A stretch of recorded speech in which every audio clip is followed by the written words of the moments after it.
Assalamualaikum warahmatullahi wabarakatuh. Perkenalkan, saya Muhammad Fahmi Prayoga, NPM 18310095, angkatan 2018, Fakultas Kedokteran Umum, semester 6, kelompok PPAI 3. Di sini saya akan melakukan tugas PPAI semester 6, yaitu mengenai ceramah singkat mengenai amalan yang tidak akan terputus. Bismillahirrahmanirrahim. Assalamualaikum warahmatullahi wabarakatuh. Assalatu ala asrofil anbiya wa mursalin wa ala alihi wa sahbihi ajmain, amma ba'du. Puji syukur kehadirat Allah Subhanahu wa taala yang mana telah melimpahkan berkat rahmat dan hidayahnya sehingga kita dapat menyaksikan video ini dalam keadaan sehat.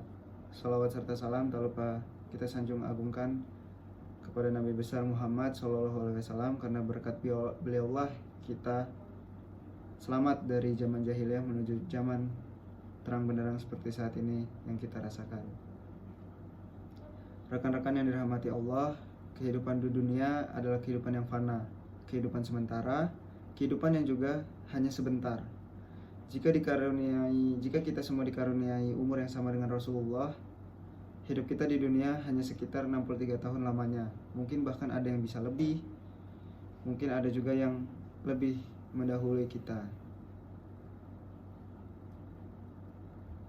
Bismillahirrahmanirrahim. Fa iza jaa ajaluhum la yastakhiruna satau wa la yastaqdimun.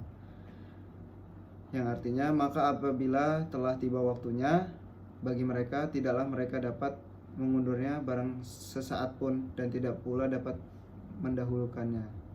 Quran Surat An-Nahl ayat 61. Maka hidup yang sangat singkat ini harus kita pergunakan untuk memperbanyak bekal kita di akhirat.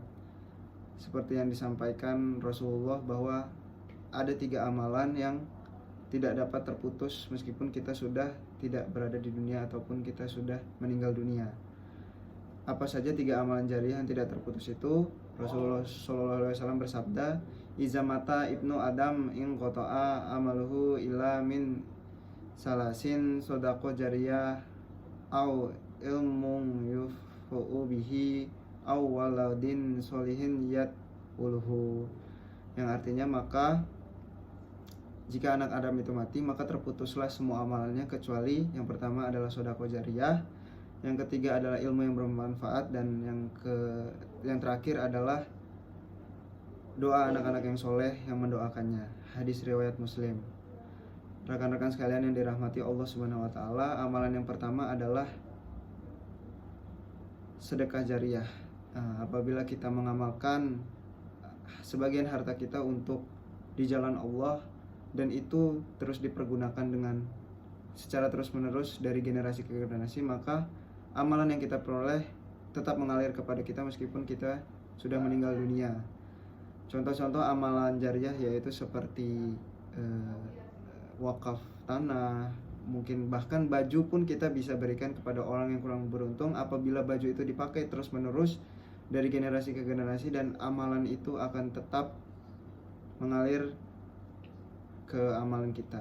Meskipun baju itu sudah tidak terpakai dan hanya dijadikan lap, itu juga tetap masuk ke amalan kita. Rekan-rekan sekalian yang dirahmati Allah Subhanahu wa taala, amalan selanjutnya tidak terputus adalah ilmu yang bermanfaat. Seperti yang kita ketahui, bahkan mungkin dari teman-teman sekalian sedang mengenyam pendidikan di Universitas Malahayati. Apabila ilmu-ilmu yang kita dapat baik di bidang akademik ataupun non-akademik kita tularkan atau kita sebarkan ke adik kita di rumah, atau bahkan orang tua kita pun, kita bisa mendapatkan amalan selama ilmu yang kita terapkan atau ilmu yang kita ajarkan itu dipergunakan dengan baik dan semestinya. Rekan-rekan yang dirahmati Allah Subhanahu wa taala, tibalah kita di amalan terakhir, yaitu doa anak-anak yang soleh. Apabila kita telah meninggal dunia ataupun mungkin orang tua kita yang mendahului kita, hanya anak-anak solehlah yang bisa menyelamatkan orang-orang yang telah mendahului kita, sehingga dapat mengalirkan terus amalannya. Karena tidak lain tidak bukan hanya doa anak-anaknya yang soleh yang patuh terhadap agama yang dapat menyelamatkan orang tuanya. Jadi kita sebagai anak ataupun nanti sebagai orang tua, tentunya kita mengharapkan anak-anak kita menjadi anak-anak yang soleh dan mampu terus menjaga akhlak baiknya ataupun iman kepada Allah Subhanahu wa taala.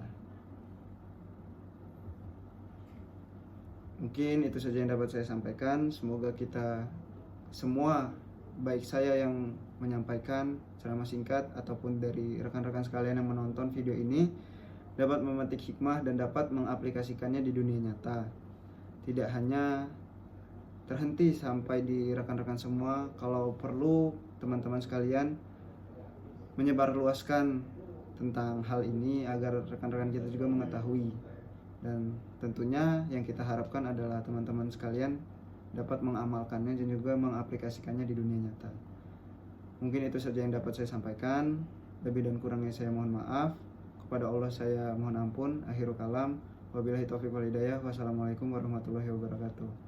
Terima kasih.